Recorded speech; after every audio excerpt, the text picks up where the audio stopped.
Para suster dan saudara-saudari yang terkasih,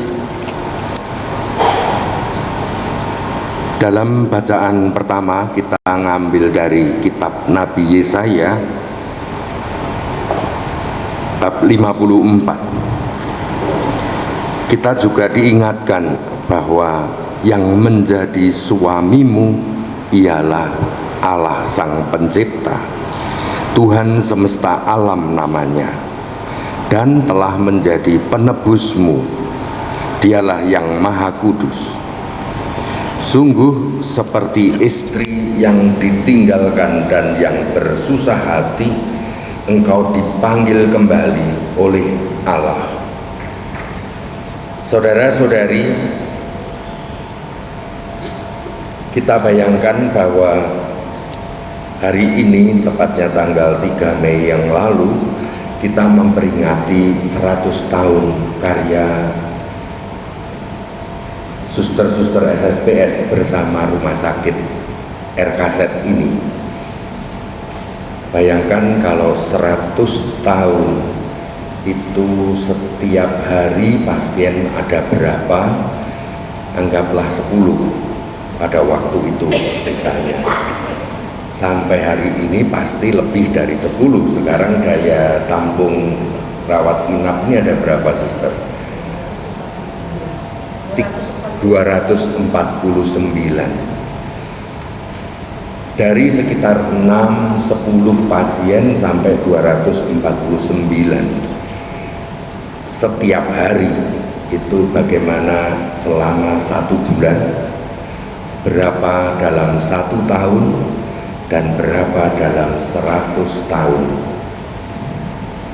Berapa jiwa yang telah disentuh oleh karya SSPS bersama mitra misinya, para dokter, perawat, seluruh karyawan, tenaga medis dan tenaga administratif.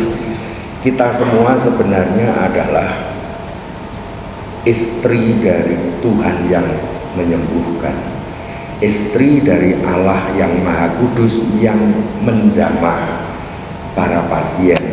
Kita ini suami istri. Kita sebagai istri dan Allah adalah suami. Gambaran Nabi Yesaya untuk menggambarkan betapa dekatnya Allah dengan kita, betapa kita ini dengan Allah ini bukan sekedar tuan dan budak, tetapi adalah mitra. Kita ini mitra karya penciptaan Allah. Kita ini juga mitra karya pengudusan dan penyelamatan. Ini bukan masalah agama, ini adalah masalah partisipasi pada keselamatan. Saudara-saudari yang terkasih, bisa saja memang kalau dalam suami istri, bisa suami pergi meninggalkan istri karena ada perempuan lain yang menarik. Bisa juga istri yang meninggalkan suami karena ada laki-laki lain yang lebih menarik. Demikianlah kisah antara bangsa terpilih dengan Allah sebagai suami istri. Kadang Allah merasa dirasakan sebagai jauh pergi. Sepertinya Tuhan tidak berpihak dengan sang istri. Tetapi ada kalanya sang istri yang justru pergi karena menganggap tidak perlu lagi Tuhan di dalam hidupnya. Dalam karya Rumah Sakit, kita seringkali mengira bahwa Tuhan kita ini adalah duit sebagai Tuhan. Memang bayangkan rumah sakit ini tanpa ada duit, itu tidak bisa gaji karyawan, tidak bisa menggaji dokter, tidak bisa membeli obat, dan pasti pasien juga tidak akan datang. Tetapi ternyata bahwa kita tidak boleh terjebak bahwa duit yang maha penting itu tetaplah bukan penentu pertama dari sebuah kejayaan rumah sakit ini. Kejayaan rumah sakit ini pertama-tama adalah karya misi gereja. Karenanya maka berbuah. Salah satu buahnya adalah duit, salah satu buahnya adalah berkembangnya jumlah kamar, berkembangnya peralatan, berkembangnya seluruh karya pelayanan di sini. Maka mari kita dalam peringatan 100 tahun ini kita menegaskan kembali. Pertama, apa yang dapat kita pelajari dari perjalanan 100 tahun. Semoga kita tidak lupa bahwa ini penyertaan Allah Sang Suami dari karya keselamatan ini.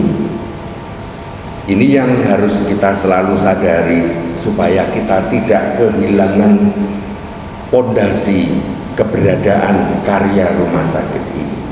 Karena tanpa itu maka rumah sakit akan berubah menjadi sebuah usaha bisnis tanpa roh.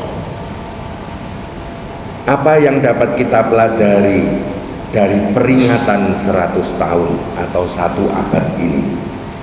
Betapa Tuhan setia, betapa Tuhan memelihara, mulai dengan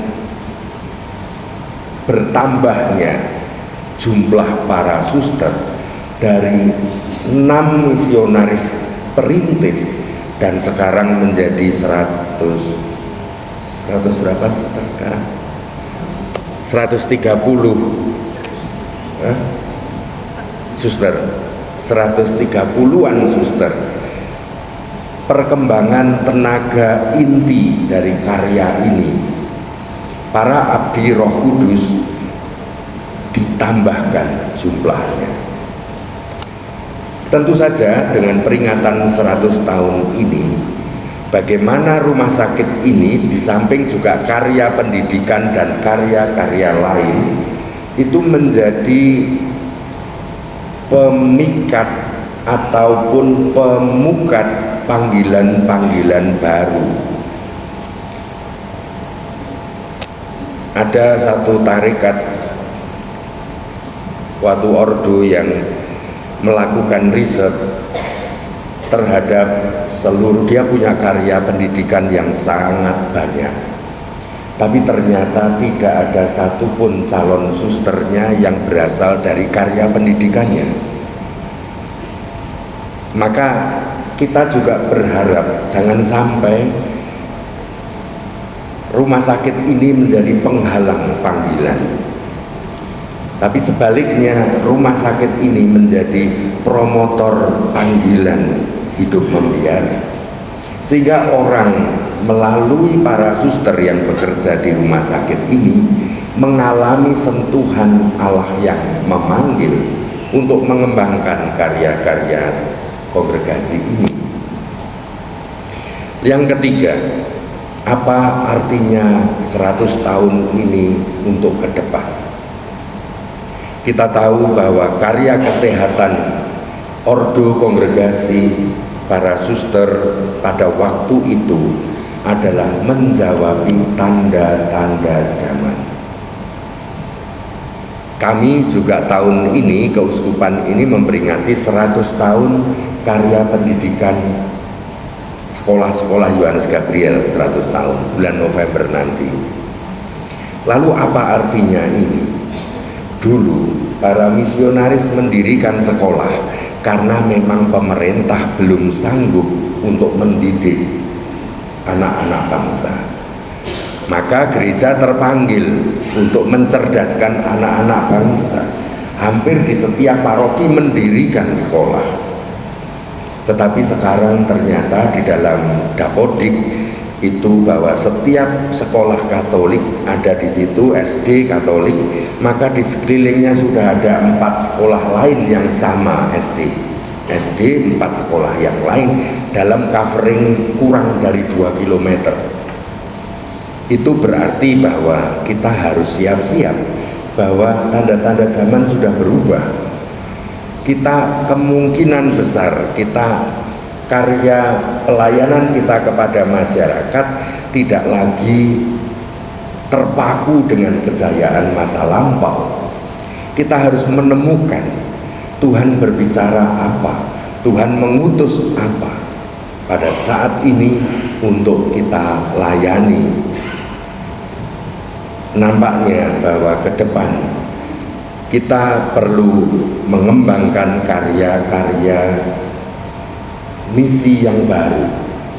Di samping tentu saja rumah sakit harus dikembangkan, tetapi ke depan kita harus mulai memikirkan karya misi yang baru untuk menanggapi tanda-tanda zaman yang baru, supaya kita tidak menjadi murid-murid Kristus yang ketinggalan zaman karena terpaku dengan masa lalu, dan akhirnya kita tidak bisa terbuka lagi dengan masa depan.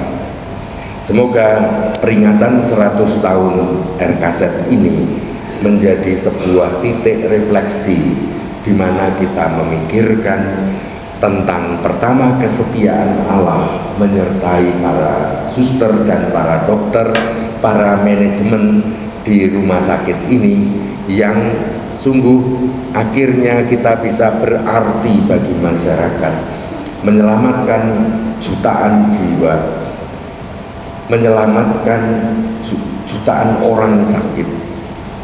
Lalu juga kita dipanggil untuk ke depan untuk membuka diri bagi karya-karya misi baru untuk gereja dan untuk masyarakat. Tuhan memberkati kita semua. Amin.